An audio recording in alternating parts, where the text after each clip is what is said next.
In the 11th century, the great Christian schism between the Eastern Orthodox and Western Catholic Church happened. William, Duke of Normandy, invaded England and was crowned king. A Christian military was also raised across parts of Europe to take back the Holy Land from the Muslims. The Crusades continued into the 12th century with the second and third. In England, after the king's death, there was a dispute of power between his daughter and nephew, while in the East, the shogunate was established as the main power in Japan after a brutal civil war. The 13th century saw the rise of the Mongol Empire and Genghis Khan, the last contiguous empire. The Mongol dynasty began to fracture, so they established the Yuan dynasty in China. Back in England, the king forever signed away the monarchy's power through the Magna Carta. European trade also began to boom, allowing them to bring over innovations from Asia. Mansa Musa became the world's richest man, but the 14th century was ravaged by famine in Europe, the Black Death and the 100 Years' War. The 15th century saw the fall of Byzantium and signified the end of the medieval age and the beginning of the Renaissance.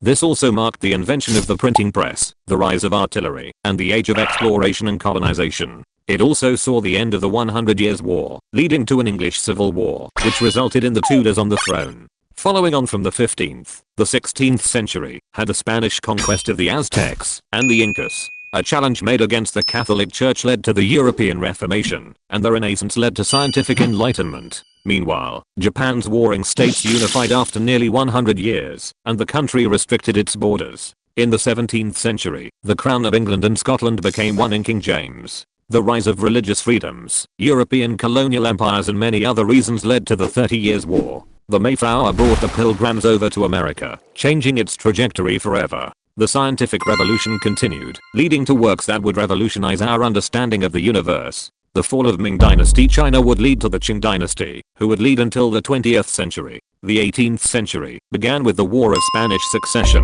the British Industrial Revolution and eventually the American and French Revolution. Ben Franklin also helped scientific exploration by deepening our understanding of electricity. In the 19th century, Europe went through the Napoleonic Wars and the Irish Famine. Japan re-established the emperor's position and opened its borders. America went through its first civil war and abolishment of slavery. Electricity's common household use began with help from Volta's battery and Edison's light bulb. Finally, the 20th century saw two world wars, the Cold War, the end of Imperial China, and the computer as well as the internet. Now, in the 21st century, is something truly remarkable. You